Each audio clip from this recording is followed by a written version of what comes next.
And we're talking to Deborah in Canada. How are you, Deborah? Good. I am good. I am good. Thanks very much for taking my call. How may I help you today? Okay. I've been separated for a year now, a year plus. And at first, it was my husband that initiated the separation because of cheating and uh, just neglect. And so I was separated for a year, and then he's trying to come back and say, "Hey, let's work it out," and whatever. He has asked me for divorce Mm-hmm. twice Mm-hmm. around the time of separation, Mm-hmm. and he's had two affairs that I know of during the Mm-hmm. separation, before and during the separation. Both has dissolved. However, um, while I was trying to, consider, I did find that he was still talking to the first one that he had affairs with. Mm-hmm. And so, there's just been a lot of things that I have on my list that he's not doing Mm-hmm. to want me to go back and say, okay, let's work it out, because I feel like it's going to fall back on him just having the higher power, and then him just falling back and then having to separate again. I feel like that's where it's going to lead to again, because he's not giving up his past, Mm. and he's really not showing any remorse and anything of that nature on my part. Yeah. Mm-hmm. So why does he want to come back? What does he say? Uh, for the kids, and he thinks that's what's best for him. He claimed that he just had emotional affairs. He just had to get rid of it, rid of it, which I've read about. Spouses have an emotional affair and then it wears out, but then he's not letting go of those people. So Mm-hmm. I don't know, like, what is the attachment all about? Why can't you let them go? Because I Mm-hmm. see several texts, and I see texts being Mm. hidden. I'm not looking for it, but sometimes the phone is right in front of me, and then I just see it, and I'm like, okay. And Mm-hmm. then I also see that he's changing names of who the people are on his phone. So Mm-hmm. even though he claimed to have deleted them and not talking to them, basically, yeah. Gotcha. So do you still love this guy?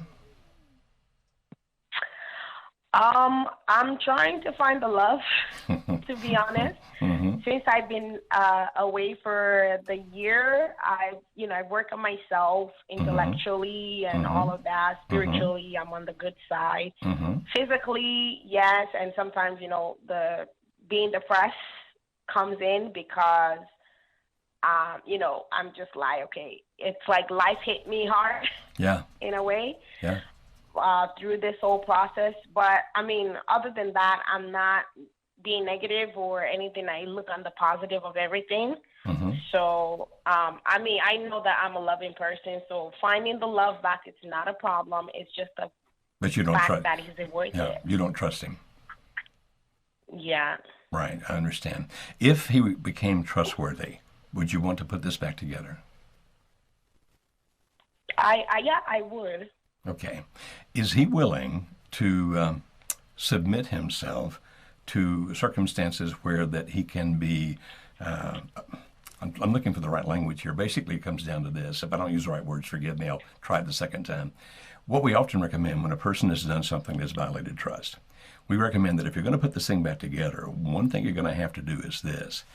For at least 9 months, minimum 9 months, that the person who has been doing the untrustworthy things has to make himself, in this case it's himself, sometimes it's herself, but himself accountable to the nth degree. What I mean by that is to the point where it's almost oppressive, but not like you're going to live like that the rest of your life. It's not going to be like you're the mama and he's the little boy for the rest of his life. That won't work. But it will work up 9 months to a year, something like that, where it's like you have access to everything. You know where every dollar goes. You know where every minute goes. You are able to look at his phones anytime you want to. You can pick it up. You're able to check his email. The kind of thing that nobody wants to live like forever because it feels like you're living under a magnifying glass. But to rebuild trust, if he really wants to come back and he really wants to be with the children, really wants to be with you, then that's the kind of thing I would think that you would have to do. You would sit down together and basically write a contract.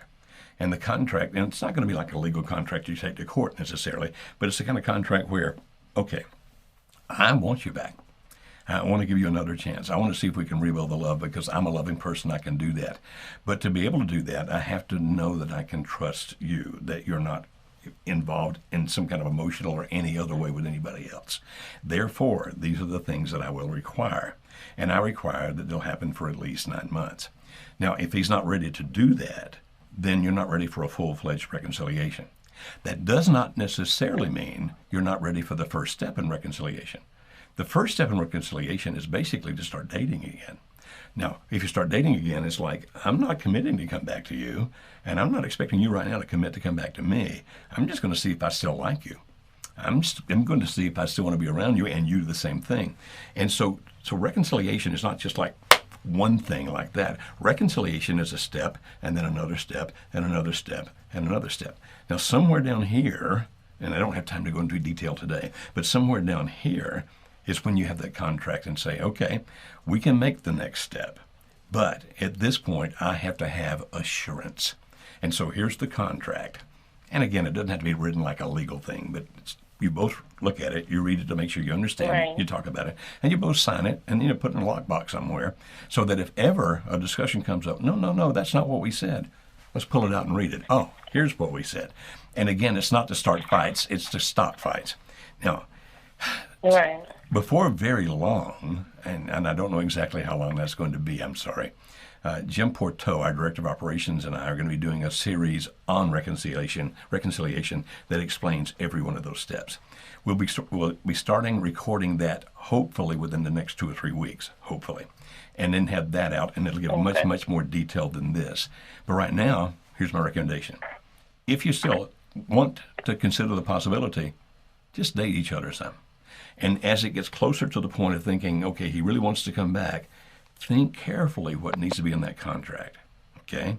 And don't make it oppressive to the point where he can't do it, but make it enough where that you can feel comfortable knowing, okay, for the next 9 months or so, at least 9, I'm going to be able to check, and therefore I'm going to be able to have some peace and not worrying about what he's doing. And when he does, if and when he does that, then you can have a lot more confidence that this reconciliation will work. Okay. All right, I will try that. That sounds great. I mean, I did try first time when it comes to telling him not to have contact with the first person he had emotional affair with, and he broke that because he was hiding her in his phone books and whatever. Yeah. So I'm going to try that again. I'm going to try the contract, writing everything out so that he sees what he's up against, and Very then good. see how that goes. Okay. I hope things Thank are you well so for you, much for Deborah. your time. Okay, thank you.